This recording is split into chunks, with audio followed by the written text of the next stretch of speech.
फिर से एक बार अपने चैनल पे आप सभी का वेलकम करता हूँ। काफ़ी लंबे समय बाद फिर मैंने आपको बीच में वीडियो लेके आ गया हूँ। जो हम लेक्चर नंबर 1 में लाइट पढ़े थे उन्हीं के आगे दूसरा लाइट का लेक्चर नंबर 2 पढ़ेंगे। प्रकाश के ही बारे में कुछ पॉइंट बच गए थे, उन्हीं के बारे में आज हम पढ़ेंगे।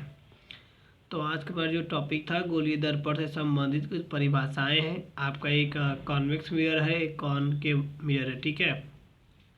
कॉन्वेक्स का मतलब उत्तल और कॉनकेव का मतलब उत्तल दर्पण। ये दोनों आपके फिगर हुए डायग्राम है, ठीक है।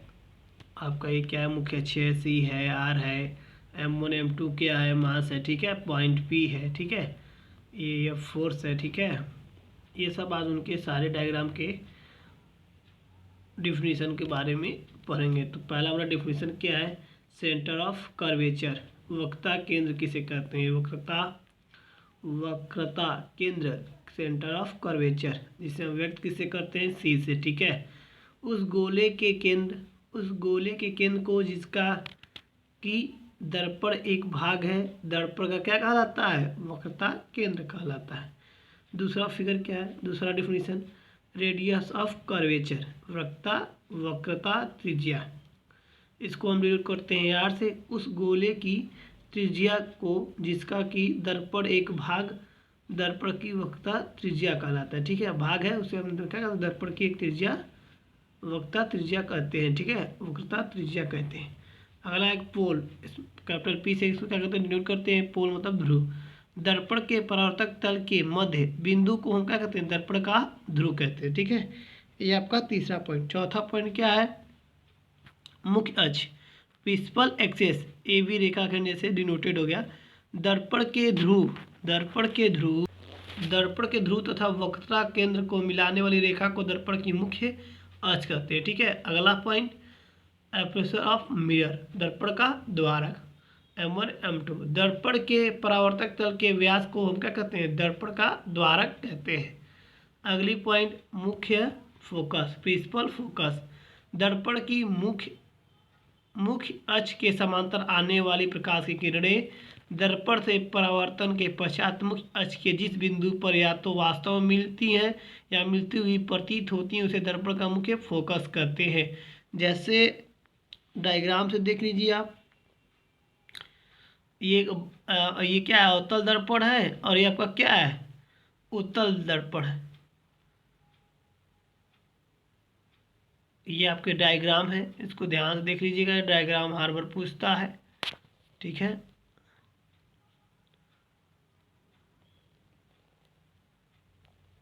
आइए अब आगे चलते हैं।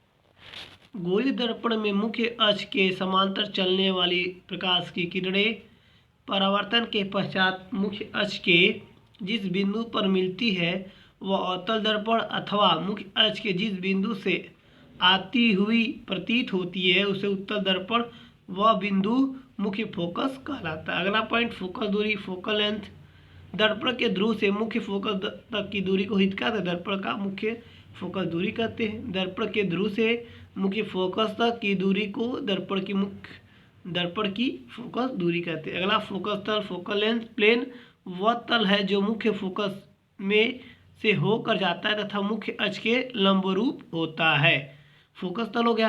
अब दर्पण की वक्रता त्रिज्या तथा फोकस दूरी में संबंध, relation between radius of curvature and focus length of mirror. अब यदि गोलीय दर्पण की वक्रता त्रिज्या r तथा फोकस दूरी स्मॉल f हो तब तो r बराबर 2f और या f बराबर r by capital R by 2, यही आपका क्या संबंध है, ठीक है। आइए अब गोलीय दर्पण के लिए यू वी तथा एफ में संबंध पढ़ लेते हैं, relation between u v and f में। तो सबसे पहले हमने यह फिगर बना दिया है, ठीक है, आप भी ऐसे ही बना दोगे।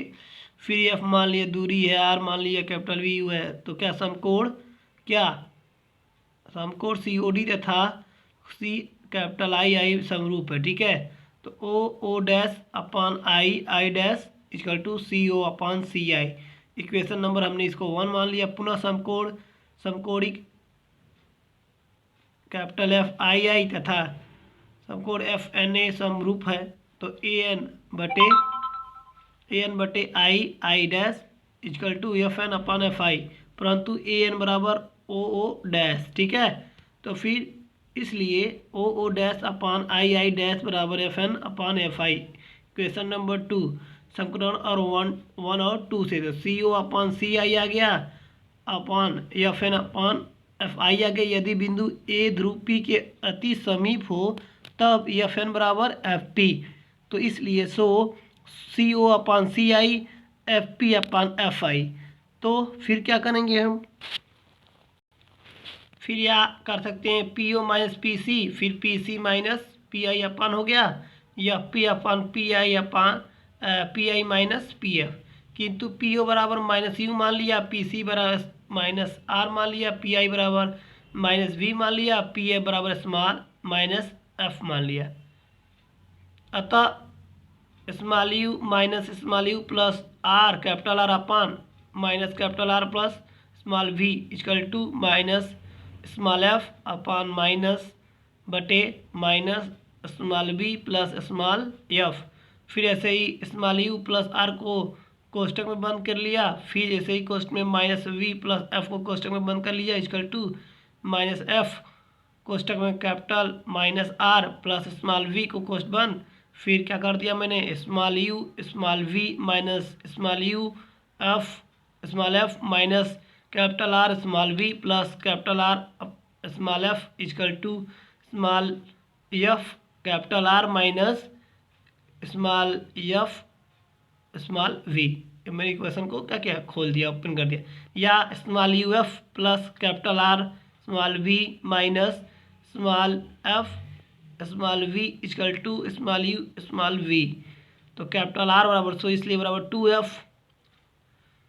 ठीक, तो small u f plus 2f 2 small f small v minus small f small v equal to small u small we.